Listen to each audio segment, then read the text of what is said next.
Assalamualaikum warahmatullahi wabarakatuh. Saking asiknya lihat handphone malah lupa.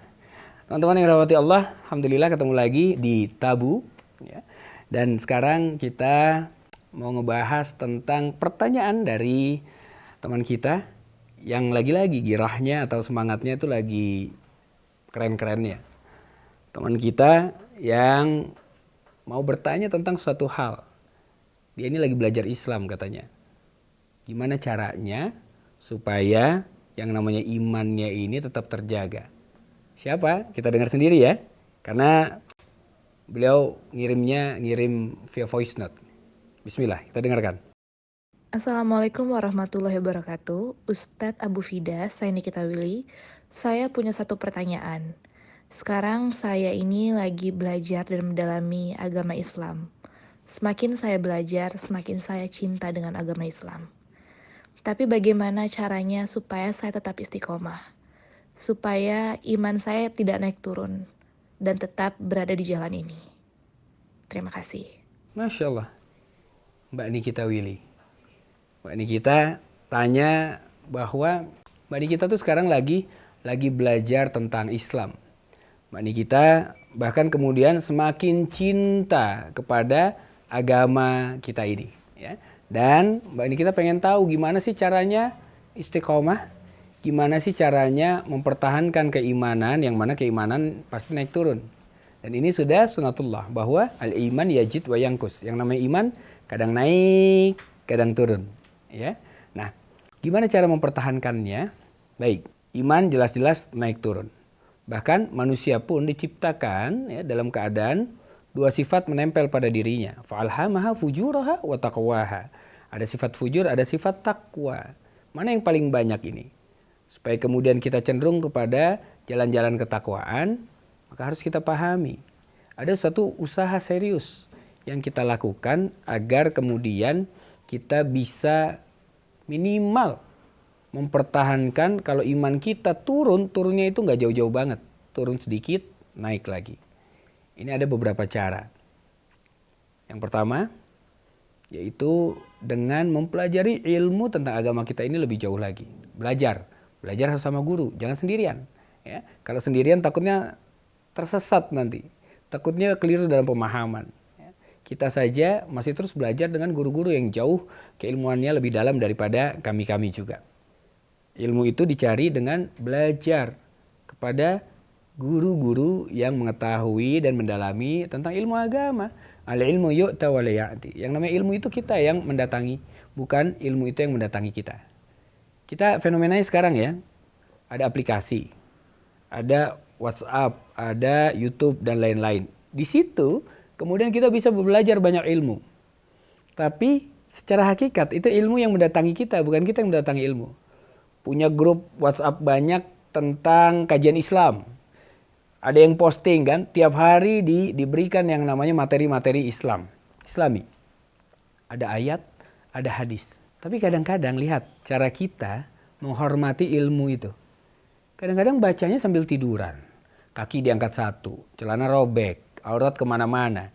Yang dibaca firman Allah. Yang dibaca perkataan Rasulullah SAW. Gimana ilmunya bisa masuk? Kalau adab kita terhadap ilmu tidak memperhatikan adab-adab sebagaimana dicontohkan oleh para salafus soleh, orang-orang soleh terdahulu. Satu, ilmunya dicari dulu. Karena istiqamah itu tidak akan bisa terjadi tanpa ilmu.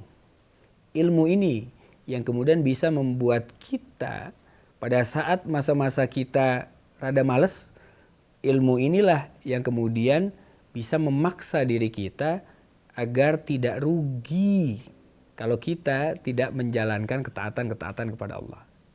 Yang sunnah berasanya wajib. Yang wajib sudah jadi kebutuhan bagi kita. Itu bisa diraih dengan ilmu. Yang kedua adalah ikhtiar maksimal. Ilmunya sudah dapat, tapi nggak pernah dipraktekin, ini sama aja bohong. Ilmu dapat, praktekkan ilmu itu. Paksa diri kita untuk coba mempraktekannya semampu kita. Semaksimal yang kita bisa. Nanti pasrahkan kepada Allah agar Allah membimbing kita. Kan tiap hari kita doa. Ihdinas siratal mustaqim. Doa itu dalam sholat kalimat itu dalam sholat, baca dengan betul-betul penuh pengharapan. Jangan hati kita mendustai lisan kita. Lisan ngucap, hati mah kemana-mana, pikiran kemana-mana. Lagi menghadap Allah, memohon kepada Allah, tapi hatinya berdusta di hadapan Allah. Gimana bisa istiqomah? Ikhtiar, penting. Dan yang ketiga, ikhlas dalam menjalankannya. 3 hal ini mesti ada satu di dalam tubuh kita, diri kita. Nggak boleh terpisah-pisah. Kalau 3 ini ada semua di dalam diri kita, insya Allah, kemudian Allah hadiahkan kita dengan keistiqomahan. Allah berikan kita pengetahuan, pemahaman yang lebih mendalam, memperkuat yang namanya azam kita atau tekad kita untuk merubah diri kita, memperkokoh akidah kita, dan juga menjalankan amal ibadah yang Allah cintai. Bahkan ada doanya juga. Allahumma inna nas'aluka hubbaka wa hubba man ahabbaka wa hubba amalin qaribun ila hubbik. Itu doa. Ya Allah, hamba mohon kepada Engkau cintamu ya Allah. Dan cinta dari orang-orang yang mencintaimu. Dan juga anugerahkan kepada hamba agar hamba mencintai amal yang Engkau cintai sehingga membuat Engkau mencintaiku. Doa ini amalkan. Supaya apa? Supaya kita bisa istiqomah dalam ibadah-ibadah yang kita lakukan.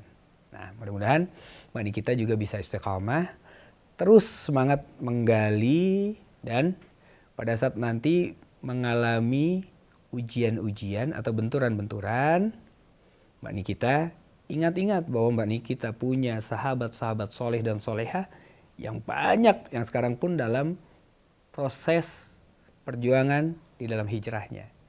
Gabung sama komunitas-komunitas hijrah. Kalau bisa, ke Terang Jakarta. Saya Abu Fida. Assalamualaikum warahmatullahi wabarakatuh.